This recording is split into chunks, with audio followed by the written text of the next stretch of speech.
Today in our Real Estate Documents 101 course, we are going to be talking about and going over the Consumer Notice.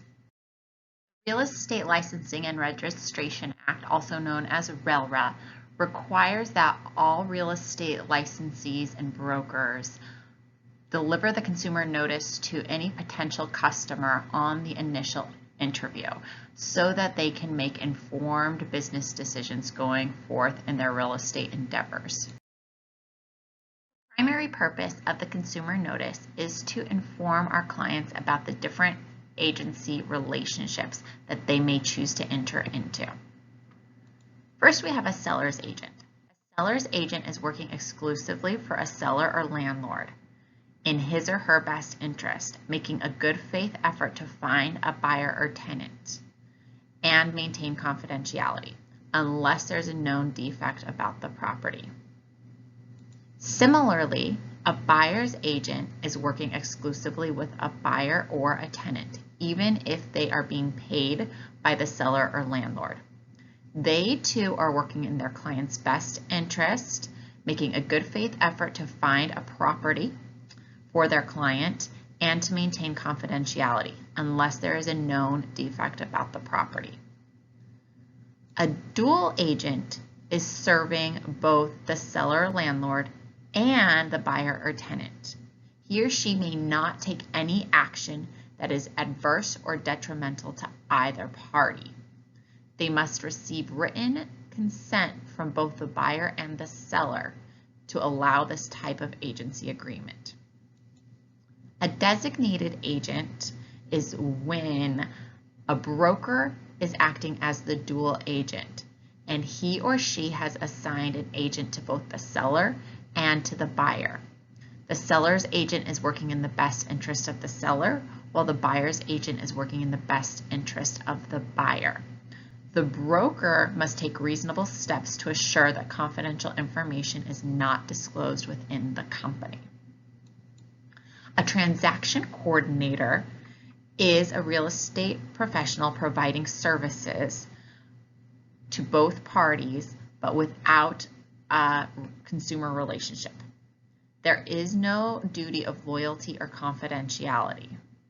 However, they may not disclose that the seller will accept a price less than the asking price, that the buyer will pay a price greater than what was submitted in a written offer, or that the seller or buyer will agree to financing terms other than those offered.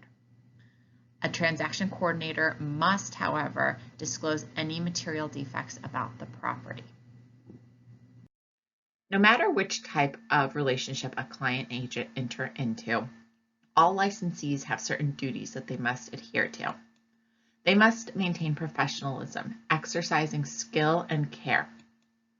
They must deal in good faith. This means honestly and fairly.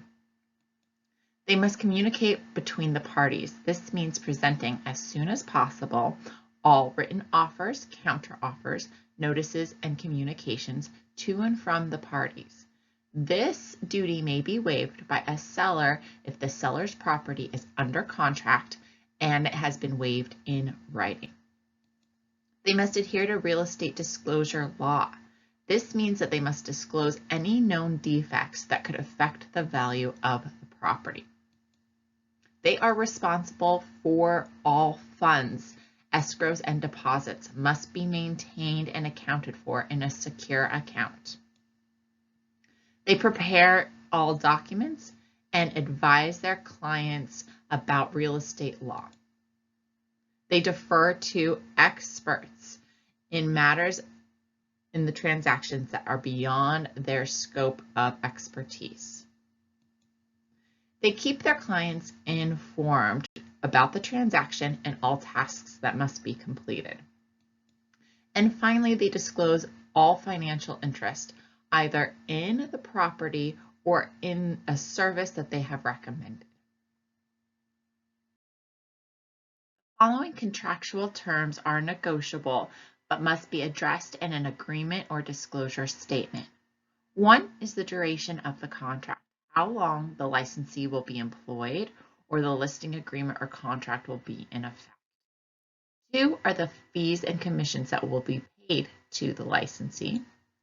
3 is the scope of activities or what duties will be performed by the licensee. And 4, cooperation with other brokers, how the broker may share his or her fees with other brokers.